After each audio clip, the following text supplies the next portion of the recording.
Hello friends, स्वागत है आपका मेरे संपूर्ण ज्ञान यूट्यूब चैनल पर।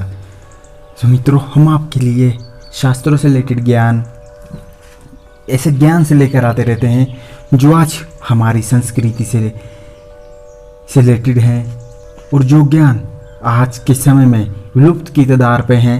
हमारा ये प्रयास है कि आप तक वो ज्ञान लुप्त ना हो हमारा, और वो ज्ञान आप पहचान पाएँ, वो ज्ञान आप तक पहुंचाने का हमारा संपूर्ण प्रयास हमेशा रहता है। और ये ज्ञान आप अपने दोस्तों के साथ आगे से आगे शेयर भी कर सकते हैं। इस चैनल पर ज्ञान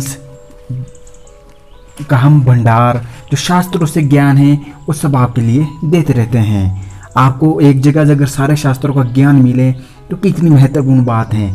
दोस्तों, सनातन धर्म से रिलेटेड ही हम ज्ञान का प्रचार अपने चैनल पर करवाते हैं। और यही नहीं कि सनातन धर्म से रिलेटेड हो, किसी धर्म से रिलेटेड हो, यहाँ सभी चीज़ें तरह की बात होती हैं। चाहे वो ज्ञान मनुष्य के प्रति हो, या मनुष्य को लाइफ ज़िंदगी में आगे जाना हो, या उसे अपनी ज़िंदगी में महान बनना हो, ज़िंदगी में क्या मनुष्य को करना चाहिए क्या नहीं, हर एक तरह का ज्ञान उपलब्ध करवाया जाएगा। तो आइए स्टार्ट करते हैं। पहला जो शास्त्र हमने अपने लिए संपूर्ण आपके लिए लेके आए हैं वो चाणक्य नीति से।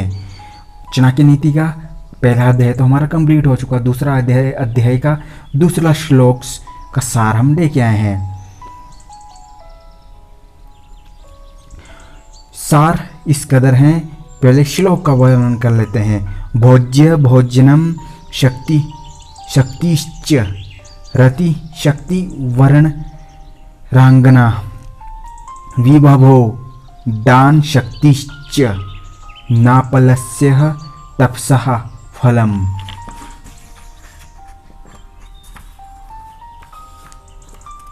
इसका तात्पर्य ये है, चाणक्य का कहना, आचार्य चाणक्य का कहना यह है, भोजन के लिए अच्छे पदार्थ को प्राप्त होना हमें चाहिए, प्राप्त होना, उन्हें खाकर पचाने की शक्ति और सुंदरता स्त्री का मिलना।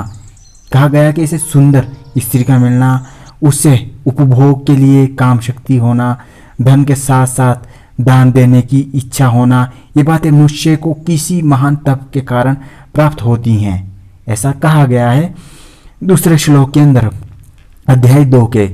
भोजन में अच्छी वस्तुओं की कामना सभी करते हैं, परंतु उसका प्राप्त करने के लिए उन्हें भोजन की शक्ति होना की आवश्यकता भी होती हैं।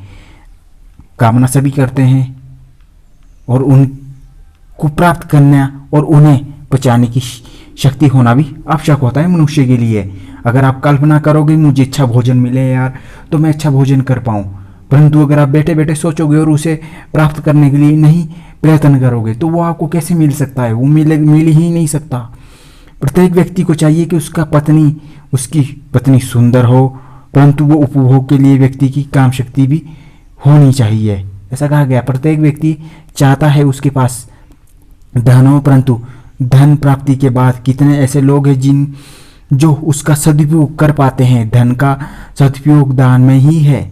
अच्छी जीवन संगनी, शारीरिक शक्ति, पौरुष एवं निरोगता, धन तथा व्यक्त जरूरत पर किसी के काम आने की प्रवृत्ति, अथा यदि पूर्व जन्म में किन्हीं शुभ कर्मों द्वारा प्राप्त होती हैं तो तपस्या फल का अर्थ है कठोर क्षम और आत्म संयम। ऐसा कहा है दूसरे श्लोक में चाणक्य ने। दोस्तों, खाने के लिए अच्छी वस्तु ढूंढना और उसे पाना, मेहनत ना करना, ये मनुष्य की सबसे बड़ी गलती है। कहने का तात्पर्य है कि मनुष्य अगर भोजन अच्छा चाहते हैं तो उसके लिए उसे अत्यधिक मेहनत करनी पड़ेगी। सुंदर पत्नी के लिए ये बता चुका हूँ आपको मैं। अपने जीवन में कुछ बेहतर करना हो, आप इस चैनल के माध्यम से और चाणक्य नीति से माध्यम से जो ज्ञान हमें अपने जीवन में उतारना महत्वपूर्ण है। क्योंकि चाणक्य नीति के अंदर भी हम मानव के लिए अगर इस ज्ञान को भी जान ले, इस ज्ञान का भंडार भी जान ले, तो भी हमारे लिए ये सर्वोपरि कहा है इस ग्रंथ के अंदर मनुष्य के लिए प्राप्त है उतना ज्ञान।